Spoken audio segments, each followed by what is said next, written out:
I made 22 lakh rupees with in 2 year being a 17 year old. और आज का video ना बहुत रिक्वेस्टेड है क्योंकि काफ़ी सारे लोगों ने मुझे कमेंट किया है, डीएम किया कि दी प्लीज़ आप डिटेल में बताओ कि आपने कैसे स्टार्ट किया था और अगर हमें स्टार्ट करना है तो कैसे स्टार्ट करें। तो इस वीडियो को आप ना एंड तक देखो क्योंकि वीडियो के एंड तक ना आपको अच्छे से समझ आ जाएगा कि आपको स्टार्ट कैसे करना है और वीडियो को बिल्कुल भी स्किप मत करना। और एक और बात कि 22 लाख रुपीज़ मैंने अर्न सिर्फ और सिर्फ एक इनकम सोर्स से नहीं किया, मेरे 4 और 5 इनकम सोर्सेज थे। ओके, सबसे पहला 2023 में मैं एक BTS फैन पेज रन करती थी एंड उस फैन पेज पे मेरे उस टाइम पे 10,000 फॉलोअर्स कंप्लीट हो गए थे और मैं ना बिल्कुल ऐसे फन में लाइक अपलोड करती थी। मैं BTS की रील्स एडिट करना मुझे बहुत पसंद था और ये सिर्फ मेरा ना शौक था, लाइक उससे मुझे कुछ प्रॉफिट नहीं हो रहा है, ठीक है।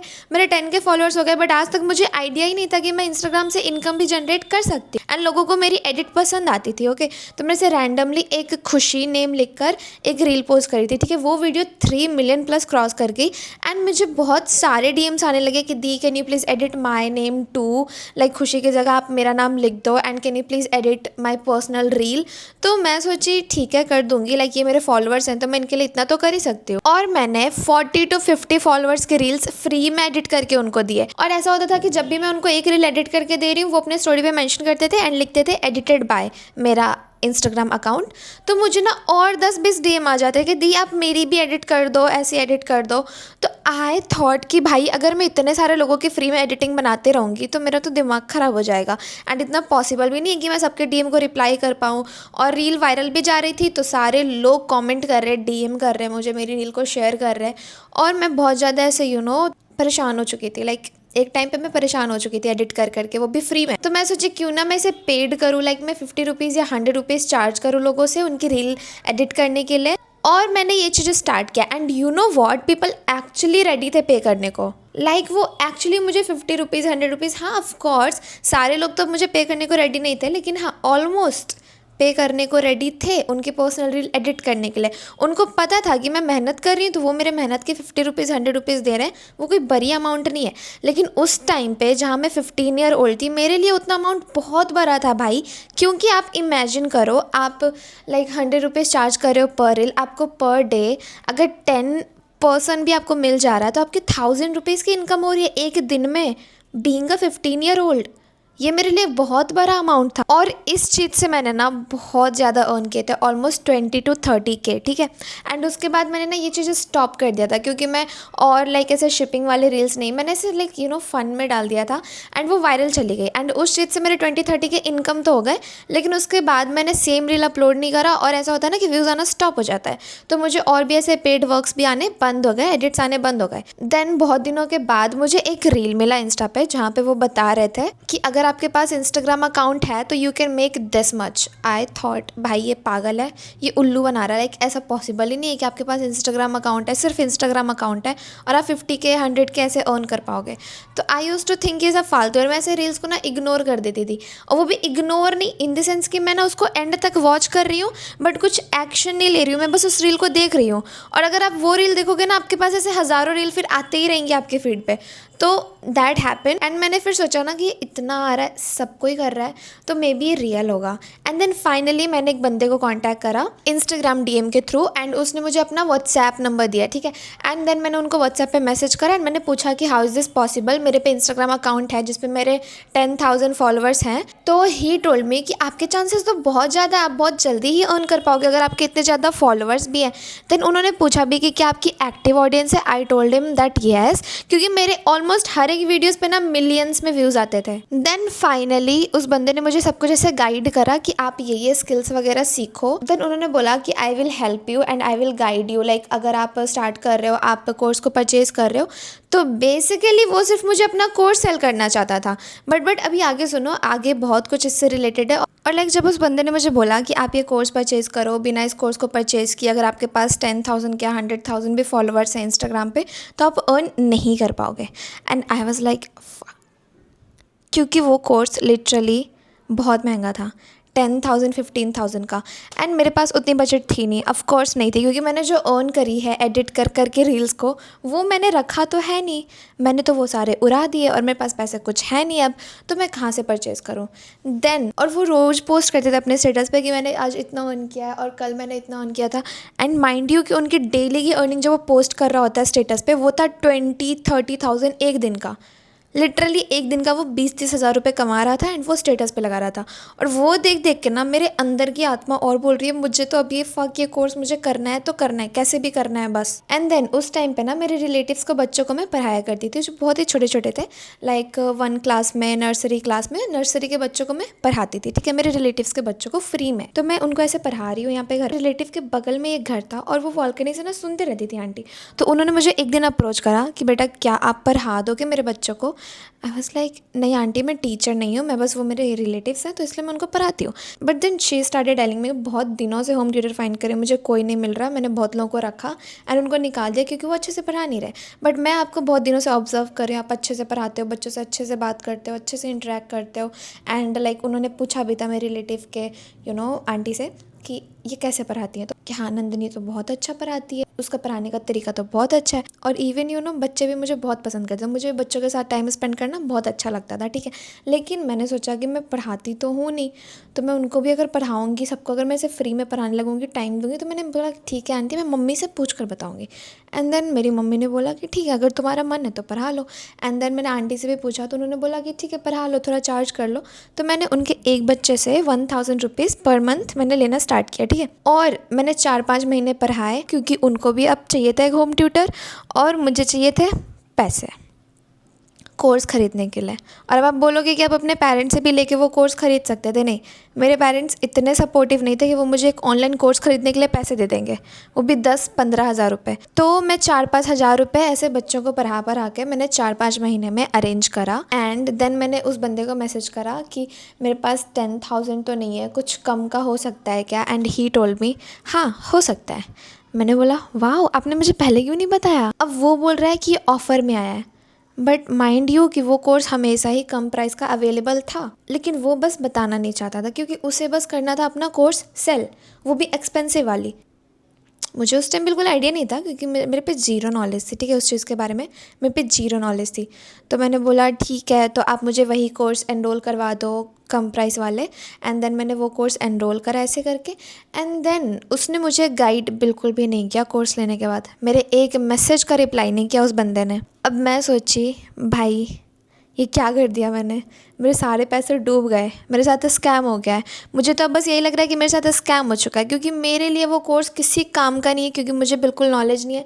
अब मैं इस कोर्स को लेके करूँ क्या, आगे क्या करना है जिससे मैं पैसे कमाऊँगी, क्योंकि इंस्टाग्राम मेरे पास है, अब कोर्स भी मेरे पास आ चुका है, बट मैं कमाऊँ कैसे, मुझे तो कुछ पता ही नहीं है। अब गाइड करोगे तब तो मुझे पता होगा।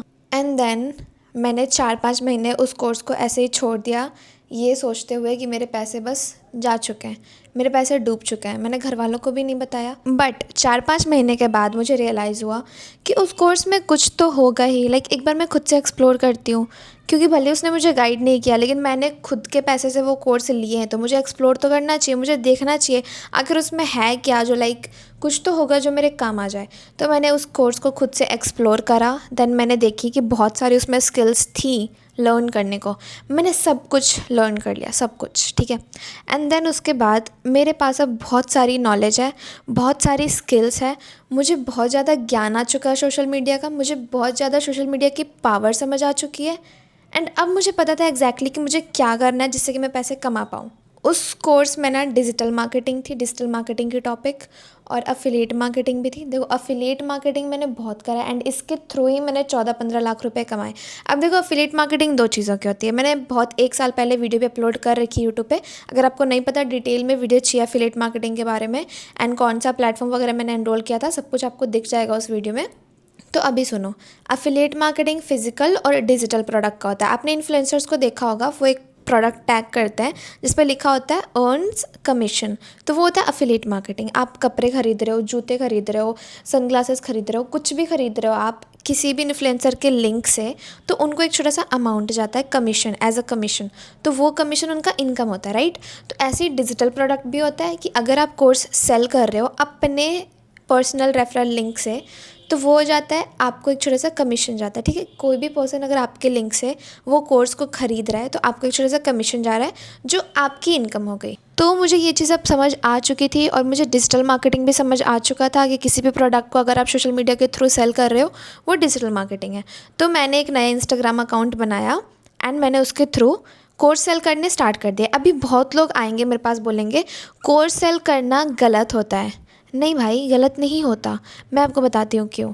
क्योंकि मेरे पास बहुत सारे बच्चे ऐसे आते थे जिनको एक्चुअल में सिर्फ़ और सिर्फ कोर्स की नीड थी, और वो जो प्लेटफॉर्म थी वो गवर्नमेंट अप्रूव थी, उनको लाइक नेशनल लेवल पे अवार्ड मिल चुका था, तो उनकी सर्टिफिकेट ना एक्चुअली कुछ वैल्यू प्रोवाइड करती थी। ठीक है, तो अगर आप उस कोर्स को लर्न करके उनकी प्लेटफॉर्म से आप सर्टिफिकेट भी ले रहे हो, तो आप कहीं पे जॉब भी अप्लाई कर रहे हो, तो भी आपको वो काम आ रहा है। ठीक है, तो ऐसा नहीं कि वो पैसा वेस्ट था। आप अगर वो कोर्स ले रहे हो, देखो कोर्स सेल करना तब स्कैम होता है जब आप कोर्स सेल कर रहे हो एंड उसमें आप कुछ कंटेंट ही नहीं दे रहे हो, कुछ आप बेनिफिट ही नहीं दे रहे हो कोर्स में। वो कोर्स सेलर्स स्कैमर्स होते हैं, उनको स्कैमर्स कह सकते हो। लेकिन अगर कोई लेजिट कोर्स सेल कर रहा है तो वो स्कैमर नहीं है, वो बस अपना काम कर रहा है। ठीक है, मैंने वो कोर्स सेलिंग स्टार्ट कर दी। मुझे ये चीज़ें अब समझ आ चुकी थी कि वो जो मैं कोर्स सेल कर रही हूँ उसमें कंटेंट अच्छा होना चाहिए और वो एक वैल्यू प्रोवाइड करनी चाहिए। जितना पैसे का वो कोर्स है उतना वैल्यू प्रोवाइड करना चाहिए। ठीक है, तो सोचा ये तो काफ़ी अच्छा है, क्योंकि उस प्लेटफॉर्म की जो कोर्सेज़ थी बहुत हाई क्वालिटी की थी, और जैसा मैंने बताया उनकी सर्टिफिकेट्स भी वैल्यू होल्ड करती थी। तो सिंपली मैंने उस कोर्स को सेल करना स्टार्ट कर दिया थ्रू इंस्टाग्राम। मैं इंस्टाग्राम से प्रमोट करती थी, अपने रेफरल लिंक से कोर्सेज को सेल करती थी, एंड कमीशन जो बनता था वो मेरा इनकम हो जाता था। ठीक, और मैं उस टाइम लाइक फर्स्ट जो मेरा इनकम था वो 850 रुपीज़ था through affiliate marketing, of course digital product की। एंड देन मैंने फिजिकल प्रोडक्ट्स की भी अफिलिएट मार्केटिंग स्टार्ट कर दी। ठीक है, लाइक मैं अपना खुद का कंटेंट बनाने लगी, लाइक कपड़े वगैरह खरीद के मीशो से, एंड देन उनका मैं हॉल वीडियोस बना के फिजिकल प्रोडक्ट का भी मैं अफिलिएट मार्केटिंग अब कर रही हूँ, एंड उससे भी मेरा अच्छा खासा इनकम हो रहा है। तो ये तो मेरी हो गई सेकंड इनकम स्ट्रीम। और अब इतने ज़्यादा इनकम जनरेट करने के बाद, क्योंकि अब मेरे, आप इमेजिन कर लो, 14-15 लाख रुपीज़ इनकम हो सिर्फ और सिर्फ अफिलिएट मार्केटिंग करके। ठीक है, अब आता है मेन पार्ट, थर्ड मैंने क्या किया। अब मेरे पास खुद की स्किल्स है, खुद की नॉलेज है। अब मेरे जितने भी स्टूडेंट्स हैं ना, अगर उनको कोई भी पर्सनल मेंटरशिप चाहिए, पर्सनल सपोर्ट चाहिए, क्योंकि अगर वो मुझसे कोर्स परचेज कर रहे हैं तो उनको गाइड करना मेरी जिम्मेवारी है, क्योंकि मेरे साथ जो उस बंदे ने किया था मैं वैसा अपने स्टूडेंट्स के साथ तो नहीं कर सकती थी। तो मैंने सबको अच्छे से गाइड किया, एंड माइंड यू मेरे सारे स्टूडेंट्स ने अच्छे अच्छे रिजल्ट्स जनरेट किए हैं, like 10 lakh rupees, 5 lakh rupees, इतने सारे इनकम जनरेट किए थे उन्होंने भी उस टाइम पे। ठीक है, जब मेरे खुद के 14-15 लाख रुपीज़ थे। एंड देन थर्ड, तो मैंने उसी कोर्स में लर्न करा था ई बुक के बारे में, कि ई बुक क्या होता है एंड आप उसको कैसे बना सकते हो, एंड आप उसको सेल करके कितना जनरेट कर सकते हो इनकम। तो मैंने सोचा एक ही चीज़ पे क्यों रहूँ, मैं सिर्फ अफिलिएट मार्केटिंग ही क्यों करूँ, क्यों ना मैं खुद का भी ई बुक बनाऊँ। और देन मैंने ट्राई किया। ठीक है, मैंने ई बुक बनाया जो कि बहुत ही गंदा था, बिल्कुल भी अच्छा नहीं लग रहा था वो ई बुक। मुझे नहीं लग रहा था कि कोई पर्सन इसके 200 रुपये भी पे करना चाहेगा। तो मैंने क्या किया ना कि मैंने ई बुक बनाना सीखा। ऑलमोस्ट 2 to 3 मंथ लग गए मुझे सीखने में। ठीक है, क्योंकि उसमें बहुत मेहनत होता है। आप क्या लिख रहे हो सब कुछ आपको लिखना है, अपना कंटेंट लिखना है आपको, अपने डिज़ाइंस देने हैं आपको, तो ई बुक बनाने में मेहनत तो बहुत लगती है भाई। ठीक है, देन मैंने फाइनली जब वो ई बुक बना ली, एक परफेक्ट ई बुक बना ली मैंने उसको भी अपने इंस्टाग्राम के थ्रू प्रमोट करा, एंड अब मैं उस ई बुक को सेल कर रही हूँ। ठीक है, एंड देन मैंने उससे बहुत ज़्यादा प्रॉफिट जनरेट करा। एंड देन आता है फोर्थ इनकम सोर्स। अब मैं देख रही हूँ कि जो लोग मेरे ई बुक परचेज़ कर रहे हैं, जो लोग मेरे कोर्सेज़ परचेज़ कर रहे हैं, अब उनको मेरी 1-on-1 गाइड भी चाहिए कि आपने कैसे ग्रो करा सब कुछ। क्योंकि देखो जो कोर्सेज़ थी ना, उनमें जो ट्रेनिंग्स वगैरह थे, सब कुछ सिखा रहे थे, वो बहुत लंबी थी, 15 से 22 घंटे की थी। ठीक है, तो कोई भी उसको ऐसे लर्न नहीं करना चाहता है, कोई भी अपना इतना टाइम नहीं देना चाहता, बट मैंने उतना टाइम दिया था, उतना टाइम दे के मैंने सब कुछ लर्न करा था, तब मुझे कहीं भी कुछ भी एक्स्ट्रा पे करने की ज़रूरत नहीं पड़ी। लेकिन जिनको देखना ही नहीं है, टाइम ही नहीं देना है, वो मेरे पास आते थे, बोलते थे दी आप मुझे बता दो आपने कैसे स्टार्ट करा, कैसे ग्रो करा। मैं बोली आप जाके लर्न करो ना, अपने कोर्स परचेज़ करा है, आप उससे सीखो, ट्रेनिंग से सीखो। अब वो बोल रहे हैं दी इतना बड़ा है, मैं नहीं समझ पा रही हूँ, मुझे कुछ समझ ही नहीं आ रहा। तो अब मैंने अपने बहुत सारे स्टूडेंट्स को, लाइक ऑलमोस्ट 100 स्टूडेंट्स को 1-on-1 कोचिंग दी, बिल्कुल फ्री में।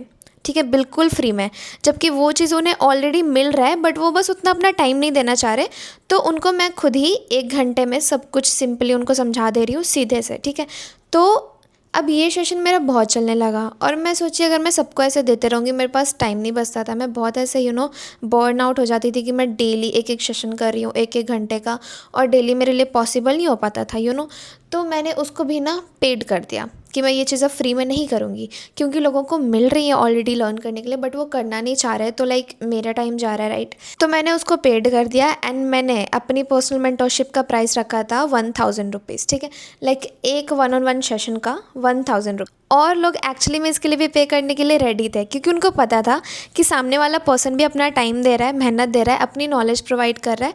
तो ऑफ कोर्स उनको पता था कि इतना पे करना कुछ ज़्यादा नहीं है, और मेरे लिए भी वो बेनिफिट कर रहा था और वो सामने वाले के लिए भी बेनिफिट कर रहा था, तो वो पे करने के लिए रेडी थे। तो ये थी मेरी 4th इनकम सोर्स कि मैंने 1-on-1 मेंटोरशिप प्रोवाइड करा एंड उससे भी मैं इनकम जनरेट कर रही थी। इवन तो कोई मेरा स्टूडेंट नहीं है तो वो भी मेरे इस मेंटोरशिप को परचेज कर सकता था 1000 में, और मैं उनको 1-on-1 सेशन में सब कुछ समझा दूंगी। तो बेसिकली पर्सनल मेंटोरशिप ये था, और इस चीज़ से भी मैं अर्न कर रही थी, क्योंकि बहुत सारे ऐसे लोग थे जिनको इंस्टाग्राम पे ग्रो करना था, इंस्टाग्राम के थ्रू अर्न करना था, लेकिन उनको कोर्सेज में कोई इंटरेस्टेड नहीं है, उनको कोर्सेज में बिल्कुल पे करने में इंटरेस्ट नहीं है, कोर्सेज से सीखने में इंटरेस्ट नहीं है, बस उनको नॉलेज चाहिए।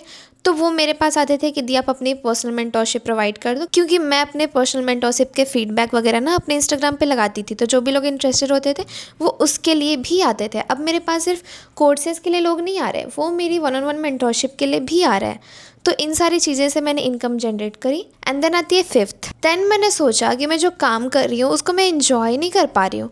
लाइक हाँ, पैसे तो बहुत बना रही थी मैं, लेकिन मैं इन्जॉय नहीं कर पा रही थी उस चीज़ को। लाइक बहुत ही ज़्यादा ना हेक्टिक हो चुका था मेरे लिए वो चीज़, बहुत ज़्यादा टाइम जा रहा था मेरा उन चीज़ों में। एंड देन मैंने सोचा कि अब मैं कुछ ऐसा करूँगी जिसमें मुझे इंटरेस्ट हो और जो मुझे करने में अच्छे लगे। 5th इनकम सोर्स मैंने स्टार्ट किया हैंडमेड की चेन्स का बिज़नेस, क्योंकि मुझे ये चीज़ ना बहुत ही ज़्यादा थेरेप्यूटिक लगती थी। आप खुद से हैंड से बना रहे हो, अपना टाइम दे रहे हो, आप मोबाइल फ़ोन से दूर हो, एंड आप सोशल मीडिया से दूर हो, आप कुछ ऐसा कर रहे हो जो आपको करने में अच्छा लग रहा है, आपको इंटरेस्टिंग लग रहा है। और आपको भी पता है अगर आप खुद से हैंड से बनाओगे क्यूट क्यूट चीज़ें, आपको कितनी ज़्यादा अच्छी लगेगी वो। और वो चीज़ मैंने ना यूट्यूब से ही सीखी थी। एंड मैंने यूट्यूब से बिज़नेस आइडियाज़ भी लिए थे कि लाइक कैसे स्मॉल बिजनेस स्टार्ट करें, क्या क्या चीज़ें चाहिए, बीडेड की चेन्स, बीडेड ये सारी चीज़ें, रॉ मटेरियल्स कहाँ से लाएं, मुझे कुछ भी आइडिया नहीं था। एंड अगर आप किसी दूसरे स्मॉल बिजनेस ओनर से जाके पूछोगे ना आप कहाँ से लाते हो, आप कहाँ से सोर्स करते हो अपने रॉ मटेरियल, वो आपको ना मुंह पे गालियाँ दे के भगा देंगे कि भाई आप ऐसे कैसे पूछ सकते हो हमसे रॉ मटेरियल कहाँ से लाते हैं, मैं अपना बिजनेस कर रही हूँ, मैं आपको अगर बता दूंगी मैं अपना कंपटीशन खुद ही क्यों बढ़ाऊंगी। तो वो कोई भी बताने के लिए रेडी नहीं था। एंड आई अंडरस्टैंड, मैं उनको समझ रही हूँ कि अगर वो नहीं बताने के लिए रेडी है then it's totally their choice कि वो नहीं बताना चाह रहे हैं। तो मैंने सोचा अब ये चीज़ तो मुझे खुद ही रिसर्च करना पड़ेगा, क्योंकि ना तो कोई डीएम में बता रहे, ना तो कोई यूट्यूब पे डिस्क्लोज़ कर रहा है। और मैं रहती हूँ इंडिया में, बाहर के लोगों के पास तो था तेमू कुछ करके ऐप, उससे वो मंगवा लेते थे रॉ मटेरियल, वो बताते थे यूट्यूब पे कि हम यहाँ से सोर्स करते हैं। लेकिन इंडियन लोग बताना नहीं चाहते कि वो अपनी रॉ मटेरियल्स कहाँ से सोर्स करते हैं। देन मैंने कैसे कैसे करके बहुत सारी रिसर्च करके मैंने फाइंड कर लिया कि कहाँ से रॉ मटेरियल लेना है, क्या करना है, एंड बीड्स कहाँ से लेने हैं, सोनी एंजल्स कहाँ से सोर्स करना है, इंपोर्ट किससे कराना है। तो सारी चीज़ें मुझे मिल। और मैं ना बीड से सिर्फ की चेन से नहीं बनाती थी, फ़ोन चार्म्स, ब्रेसलेट्स, नेकलेसेस, सब कुछ, ठीक है। इवन आप कस्टमाइज़ भी करवा सकते थे। आप कुछ वैसे पिंटरेस्ट से उठा लो बीड का, एंड अगर आपको वो बनवाना है मेरे से, आप बस मुझे डीएम कर दो, मैं बना दूँगी। तो इस बिज़नेस से भी मैंने काफ़ी अच्छे खासे प्रॉफिट जनरेट किए, ऑलमोस्ट 5 to 6 लाख रुपीज़। देखो, अगर आप नॉर्मल बीडेड किचन्स बनाओगे तो आपको ज़्यादा प्रॉफिट जनरेट नहीं होगा, लेकिन मैंने चूज़ किया फिगर्स वाले kitchens like Sonny Angels, Skull Panda, स्मिस की, एंड ये सारे फिगर्स ना बहुत एक्सपेंसिव बिकते हैं ओरिजिनल वाले। तो मैं उनके ड्यूब सोर्स करती हूँ चाइना से, जो कि मेरे सप्लायर के थ्रू, ऑफ कोर्स सप्लायर के थ्रू मैं सोर्स करती हूँ फिगर्स को, जो कि बहुत सस्ता होता है। एंड देन आप उसके किचन्स बनाओ, ऑलमोस्ट लाइक ज़्यादा सस्ता नहीं होता वो। तो अगर सस्ते में किसी को इतना अच्छा ड्यूप मिल रहा है तो लोग परचेज़ करने में इंटरेस्टेड होते हैं, एंड आपको अच्छी खासी ना प्रॉफिट भी बनती है इन चीज़ों में, क्योंकि इनकी वैल्यू ही बहुत ज़्यादा है, ठीक है। लाइक अगर आपको ओरिजिनल मिल रहा है 10,000 12,000 में एक सोनी एंजल, तो आप ड्यूप के लिए 1,000-1,500 तो ईजिली चार्ज कर सकते हो। अभी आपको लगेगा कौन लेगा, कौन लेगा, लेते हैं लोग, लेते हैं लोग। मैंने ट्राई किया, इवन एक कस्टमर मेरे से 10-15 हज़ार के ऑर्डर देते थे। लाइक आप सोच रहे हो 10-15 हज़ार के कीचेन्स, एंड मैं ना फिर प्री ऑर्डर्स भी लेने शुरू कर दिए थे, लाइक कि आप डायरेक्ट मुझसे प्री ऑर्डर कर सकते हो, रॉ मटेरियल्स ये सारी चीज़ें। तो इनसे भी मैंने प्रॉफिट जनरेट करा। आप बनाकर भी सेल करो, प्री ऑर्डर्स भी लो, ये सारी चीज़ें भी आप कर सकते हो। एंड अगर आपको डिटेल चाहिए स्मॉल बिजनेस के बारे में तो मुझे कॉमेंट करना कि डिटेल में आप बता दो कि आप कहाँ से रॉ मटेरियल्स वगैरह परचेज़ करते हो। मैं सारे सप्लायर्स के आपको डिटेल्स दे दूँगी, ठीक है। मुझे कोई दिक्कत नहीं है शेयर करने में, मुझे कॉम्पिटिटर बढ़ाने में कोई दिक्कत नहीं है, आप कर लो। तो ये थी मेरी ऑल इनकम सोर्सेज जिनके थ्रू मैंने 22 लाख रुपीज़ अर्न किए बीइंग अ 17 ईयर ओल्ड।